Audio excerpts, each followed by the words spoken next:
Ayurveda university paper leak बंद करो, बंद करो, पेपर लीक बंद करो, बंद करो।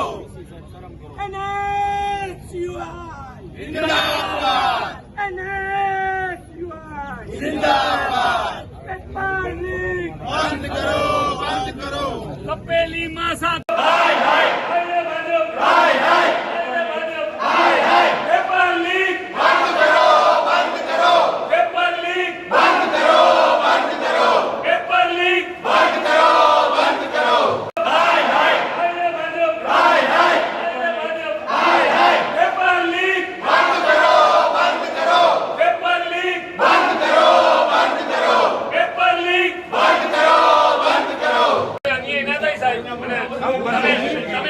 ઉપર બે લીટી એક અરજી સ્વરૂપે લખીને દઈ દો કે ભાઈ અમારે આ બનાવ બન્યો છે કે પોલીસને અમે કરી દીધી આ ઓળખને સાહેબ ખરડાવવા ના દેતા સવાલ જ નહીં તો અમે અહીંયા નહીં બેવા આબરૂનું ખંડન કરવાનું કામ તમારા દ્વારા થયું છે નૈતિકતાના ધોરણે સાહેબ તમારે સ્વીકારી લેવું પડે અઠવાડિયાનો સમય ના હોય સાહેબ જ્યારે વિદ્યાર્થીનો પ્રશ્ન તમે એમ કહો છો વિદ્યાર્થી માટે બેઠા છીએ અઠવાડિયા સુધી કઈ કરો ને વિદ્યાર્થી માટે બેઠા છો રાતના 9 વાગે તમારે પીસી કરવી પડે છે સાહેબ અમારે યુનિટ આવીને રજૂઆત કરે ત્યારે 9 વાગે તમારે પીસી કરવી પડે ત્યાં સુધી સાહેબ ક્યાં હતા ત્યાં સુધી સાહેબ ક્યાં હતા હું બપોરે આવ્યું મને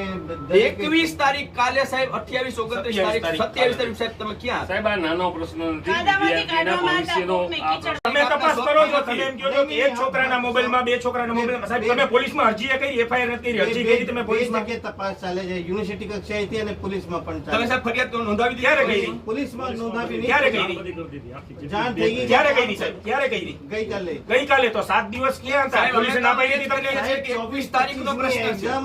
લેવાઈ નથી 24-25 તારીખે આખા ગુજરાતની યુનિવર્સિટીની એક્ઝામ બંધ. આની ઉપર આપણે ક્યારે તપાસ કમિટી બેસાડી ગઈકાલે અમે આવી સાહેબને મૌખિક રજૂઆત કરી ગઈકાલે 7 દિવસ થયા પેપર લીક નો જે મુદ્દો બન્યો છે એમાં 7 દિવસ પછી આની કમિટીની રચના થઈ તો 7 દિવસ સુધી યુનિવર્સિટીના તંત્ર શું કરતું હતું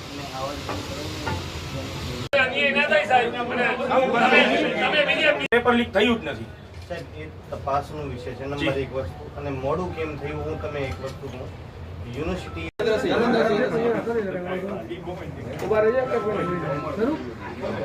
તમારા બધાનું ઓકે થાય એટલે કીધું સાહેબ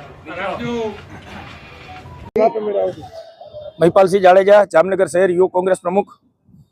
20 તારીખના રોજ આયુર્વેદિક યુનિવર્સિટીના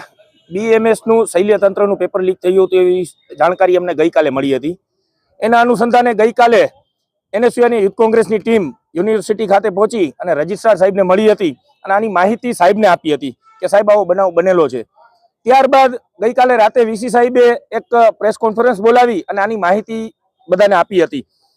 7 દિવસ વીતી ગયા છતાં પણ આની ઉપર કોઈ પણ જાતની કમિટીની રચના નહોતી થઈ પોલીસમાં કોઈ પણ જાતની અરજી કે FIR નહોતી થઈ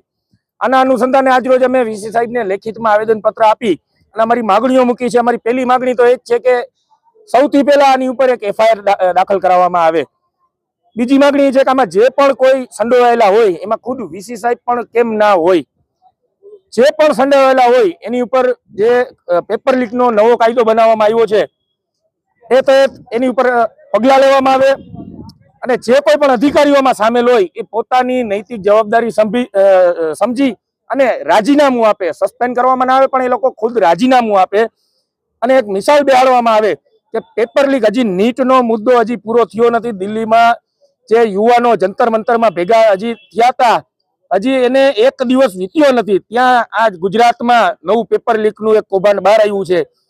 અમને તો શરમ આવે છે અને આ તંત્રએ પણ શરમ આવી જોઈએ કે જામનગર જિલ્લો એ ખુદ શિક્ષણ મંત્રીનો ગઢ છે અને જો અહીંયા પણ પેપર લીક જેવી ઘટનાઓ થતી હોય તો આ તંત્રએ પણ શરમ કરવી જોઈએ